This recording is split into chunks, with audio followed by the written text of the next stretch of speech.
Welcome to Change Lives. This is the programme where we share with you the story of someone we know whose life has been radically changed by meeting Jesus. So I'll hand over to Keith now as he's going to read this week's Change Lives. Thank you, Pauline. What is truth? All my life I had a sense that there was a God, but I always thought He would fit into my plans instead of me into His. I'd grown up in a very close and loving family, even though we had our fallings out, as families do.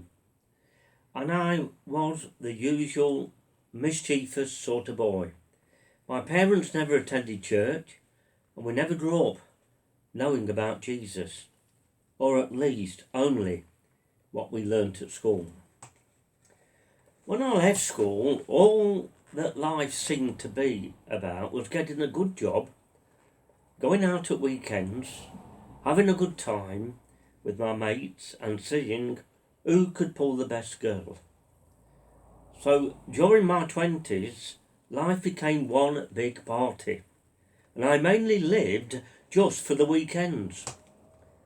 Then about 1996, in my mid-20s, my friends and I started to dabble with drugs, like speed or ecstasy, and smoke joints whilst going to dance clubs and all-night parties. This seemed great at first, and we had a great time. All of a sudden, in 1997, things started to go wrong. I became paranoid. I lost a lot of friends, started arguing with people for no reason.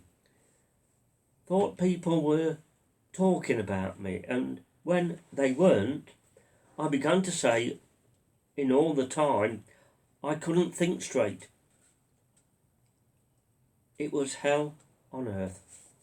I stopped taking the drugs, but as the months and years went by, the paranoia, depression and lack of confidence seemed to get worse. Even though I could shake it off for a while, it would always come back. I began to get used to feeling like it and resigned myself to it being normal.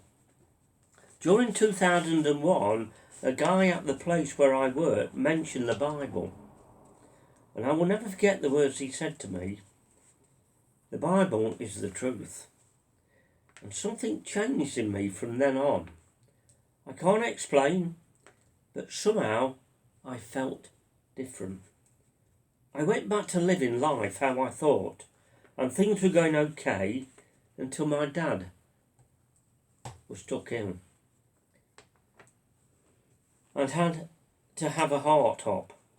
I cried out to God, God, if you get my dad through this, I will do what you want. Dad did get through it, and I forgot what I had promised God.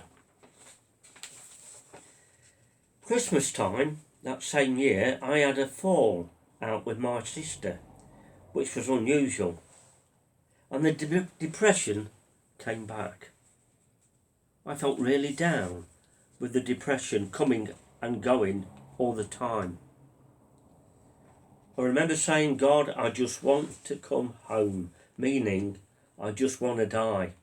Because I thought when we died, everyone went to God. From that moment on, I started to feel better, and even bought a Bible and started to read it, and read it every day. I just got an instant hunger to read it, which was really strange because I didn't like reading before that. Then one day, while I was up at my dad's house, I was watching Sky TV and flicking through the channels when I found the God TV. I then decided to get Sky TV at my house. I will read my Bible and watch the God TV. It was amazing how everything they said seemed to make sense. Whilst watching one of the programmes in March 2002, The presenter said, "Would you like to give your life to Jesus? If so, say this prayer after me and mean it." I said the prayer, knelt down on my living room floor, asking God to forgive the things that I had done wrong in my life, and thanking Jesus for taking the punishment that I deserved on the cross. I asked God to come into my life and be the boss. After this, I rang up the contact number on the TV. I spoke to a guy called Andrea, and he led me again through a prayer, committing myself to God. Then he said to me, "Now, not knowing where I lived, are you anywhere near Burton-on-Trent?" I told him I was about 6 miles away, and he gave me the phone number of CI Family Church. On the Sunday morning, I rang them up, but there was no answer. I left a message on the phone, and one of the pastors, Jenny Watson, rang back about 1 minute later. I told her who I was, and she invited me down to the service. I can't say in words how much inviting Jesus to be Lord of my life has dramatically changed my life. I'm not saying everything is easy, but my life is getting better each and every day, with Jesus guiding me and knowing the living God is with me every step of the way. That's interesting, isn't it? The title of that that track is "What is Truth?" And we see that this gentleman found truth wasn't an idea or a concept, but truth is a person, the person of Jesus Christ. So thank you once again for watching and listening, and we just pray that you too may know the truth, Jesus Christ. God bless you. God bless you, and thank you very much.